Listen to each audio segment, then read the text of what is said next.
Bismillahirrahmanirrahim. Assalamualaikum warahmatullahi wabarakatuh. Pada kesempatan kali ini kami akan membahas tentang Ibnu Yunus Al-Masri, ahli astronomi legendaris, sang penemu pendulum. Penemu pendulum 600 tahun sebelum Galileo Galilei.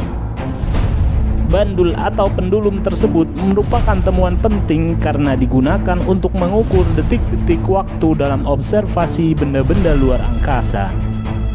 Galileo Galilei dan Christian Huygens dikenal di era masa kini sebagai ilmuwan yang berhasil menemukan pendulum yang berfungsi membantu penelitian tentang benda luar angkasa.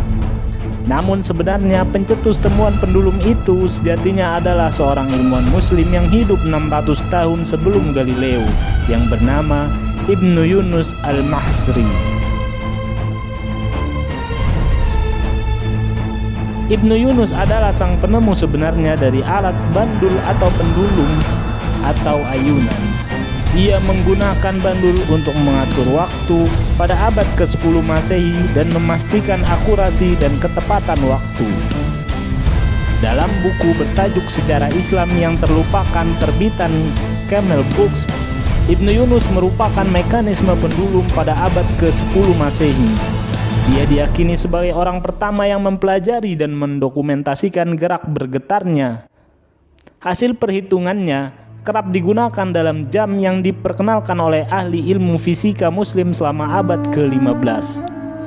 Hingga kemudian pada abad ke-17, Galileo yang masih berusia remaja dimasukkan ke dalam ilmuwan yang lebih dikenal sebagai penemu pendulum ketimbang Ibnu Yunus. Pendulum atau bandul atau ayunan yang ditemukan Ibnu Yunus Al-Masri berguna untuk mengetahui detik waktu ketika seorang sedang meneropong benda angkasa. Ibnu Yunus juga menemukan rubu berlubang, sebuah alat ukur mengukur gerakan bintang. Banyak sumber menyebutkan bahwa Ibnu Yunus menggunakan sebuah bandul untuk mengukur waktu. Hal itu dicatat dalam ensiklopedia berjudul Gregory Gath dalam Science of the Earth and Encyclopedia of Event, People and Phenomena. Penemuan Ibnu Yunus Al-Masri itu juga dilakui Roger G. Newton dalam buku Galileo's Pendulum, From the Rhythm of the Time to the Making of Matter. Lalu bagaimanakah sosok dan kehidupan serta karya-karyanya? Ia merupakan seorang ilmuwan dan saintis muslim yang hidup pada abad ke-4 Hijriah. Namanya tercatat dalam sejarah sebagai seorang ahli astronomi yang legendaris. Sosok saintis muslim ini lahir di kota Fustat, Mesir. Ia memiliki nama lengkap Abu Al-Hasan Ali Abi Sa'id Abdu Ar-Rahman Ibnu Ahmad Ibnu Yunus As-Sadafi Al-Misri. Sayangnya, sejarah kehidupan masa kecilnya nyaris tak ditemukan. Para sejarawan terbagi dalam dua pendapat soal tahun kelahiran sang ilmuwan. Sebagian kalangan meyakini Ibnu Yunus lahir pada tahun 950 Masehi dan ada pula yang berpendapat pada 952 Masehi. Ibnu Yunus tercatat melakukan observasi astronomi selama 30 tahun dari 977 hingga 1003 Masehi yang didedikasikannya untuk kedua khalifah. Dengan menggunakan astrolabe yang besar hingga berdiameter 1,4 meter, Ibnu Yunus telah membuat lebih dari 10.000 catatan mengenai kedudukan matahari sepanjang tahun. Salah satu karyanya yang terkenal adalah Az-Zij Al-Kabir Al-Hakimi atau Zij Ibnu Yunus. Karya ini lebih dikenal dengan nama Hakamit Astronomical Table. N.M. Swerdlow dalam karyanya berjudul Montula's Legacy, The History of the X-Science mengungkapkan Az-Zij Al-Kabir Al-Hakimi merupakan salah satu karya astronomi yang sangat masyhur. Sayangnya, kitab yang fenomenal itu kini tak lagi utuh, hanya tersisa sebagian saja. Kitab itu ditulisnya untuk mempersembahkan pada Khalifah Al-Hakim.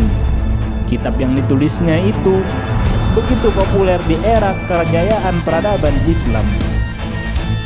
Buku Az-Zid yang ditulisnya itu mengupas tabel astronomi, sebuah hasil penelitian yang sangat akurat. Tabel yang telah disusunnya itu digunakan untuk beragam keperluan astronomi. Salah satunya untuk kepentingan penanggalan yang digunakan masyarakat Muslim di beberapa wilayah, seperti Suriah. Selain itu, tabel itu juga mengupas tentang teori jam matahari serta mampu menentukan garis bujur dan lintang matahari, bulan, dan planet. Tabel Ibnu Yunus pun digunakan untuk menentukan arah kiblat. Ibnu Yunus melakukan observasi astronomi selama 30 tahun dari 977 hingga 1003 Masehi atau masa abad ke-4 Hijriah. Dengan menggunakan alat astrolab yang besar hingga berdiameter 1,4 meter, Ibnu Yunus telah membuat lebih dari 10.000 catatan mengenai kedudukan matahari sepanjang tahun. Karya Ibnu Yunus yang tak kalah penting dalam astronomi adalah kitab Ghayat al-Intifa. Kitab itu berisi tabel bola astronomi yang digunakan untuk mengatur waktu di Kairo, Mesir, bahkan hingga abad ke-19 Masehi. Tak hanya itu, sang ilmuwan muslim ini juga mampu menerangkan 40 planet pada abad ke-10 Masehi. Kemudian, dia juga telah menyaksikan 30 gerhana bulan. Ia dapat menjelaskan konjungsi planet Venus dan Merkurius secara akurat yang terjadi pada abad itu. Pada 900 Masehi, dia berhasil menyusun tabel-tabel astronomi sebanyak 4 jilid yang di kemudian hari diterjemahkan dalam berbagai bahasa dan tersebar di berbagai kawasan dunia. Ibnu Yunus juga merupakan penemu kuadran berlubang alat pengukur gerakan bintang. Sebuah riwayat menjelaskan bahwa Ibnu Yunus merupakan tokoh astronomi pertama yang menggunakan bandul sebagai alat ukur waktu pada abad ke-10. Sebagai astronom terpandang, Ibnu Yunus melakukan penelitian dan observasi astronomi secara hati-hati dan teliti. Rasa hati-hatinya itu membuat penemuannya terkait astronomi selalu akurat dan tepat. Menurut Salah Zaimej dalam karyanya The Muslim Pioneers of Astronomy, penelitian Ibnu Yunus yang lain juga telah menginspirasi Laplace terkait arah miring matahari dan ketidaksamarataan Jupiter dan Saturnus. Akhirnya, pada tahun 399 Hijriah atau 1009 Masehi, sang ahli astronomi legendaris itu wafat. Wallahu a'lam bishawab. Wassalamualaikum warahmatullahi wabarakatuh.